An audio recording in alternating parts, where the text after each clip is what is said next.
cheering crowds have welcomed home the Iranian negotiators who secured a nuclear deal with world powers, while Israel called it a historic mistake. U.S. President Barack Obama telephoned Israeli Prime Minister Benjamin Netanyahu, seeking to reassure him of Washington's commitment to Israel. Sunday's deal in Geneva prompted a fall in oil prices on markets on Monday. Iran has agreed to curb some of its nuclear activities in return for about $7 billion, £4.3 billion, in sanctions relief. Hundreds of cheering supporters greeted Iran's negotiators as they arrived back in Tehran on Sunday, after reaching an interim nuclear agreement with the US, Russia, China, France, the UK, and Germany. Carrying flowers and Iranian flags at Tehran's Mehrabad airport, they hailed Iran's foreign minister, Mohammed Javad Zarif, as an ambassador of peace and chanted, "No to war, sanctions, surrender and insult." Speaking to Iranian state television at the airport,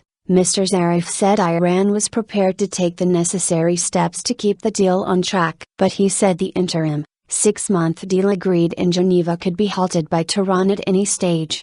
"All the measures that we will take, the confidence-building measures, are reversible, and they can be reversed fast. Of course, we hope we don't have to do this." Skeptical about Iran. Earlier, the U.S. President Barack Obama welcomed the deal, saying it would help prevent Iran from building a nuclear weapon. But Mr. Netanyahu said Israel would not be bound by the agreement, saying he had a duty to speak out. "We cannot and will not allow a regime that calls for the destruction of Israel to obtain the means to achieve this goal." His comments came as it was revealed that the US and Iran had held a series of face-to-face talks in recent months that paved the way for the agreement but were kept secret even from their allies. World powers suspect Iran's nuclear program is secretly aiming at developing a nuclear bomb, a charge Iran has consistently denied. The deal reached early on Sunday in Geneva will last for 6 months, while a permanent agreement is sought. Key points of the deal include: Iran will stop enriching uranium beyond 5%,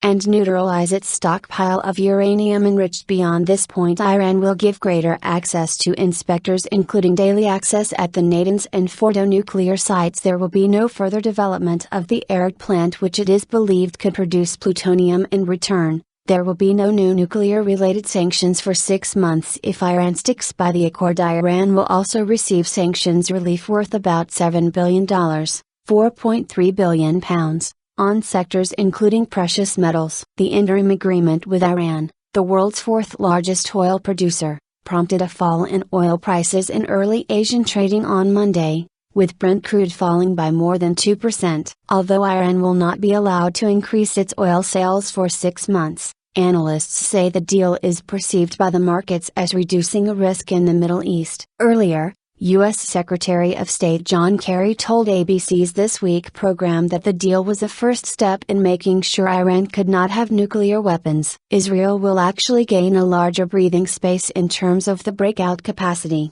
to make a nuclear weapon, of Iran, he said. He added that he hoped Congress would not pass new sanctions, but Republican senators, as well as some from President Obama's Democratic Party, have expressed concerns about the deal and say more sanctions are possible. In a nationwide broadcast on Sunday, President Rouhani repeated that his country would never seek a nuclear weapon. No matter what interpretations are given, Iran's right to enrichment has been recognized, he said. Tehran insists it must be allowed to enrich uranium to use in power stations. The deal comes just over 3 months since Mr. Rouhani, regarded as a relative moderate, took office in August, replacing the hardline Mahmoud Ahmadinejad. It has also been backed by Iran's supreme leader Ayatollah Ali Khamenei, who has the final say in nuclear matters.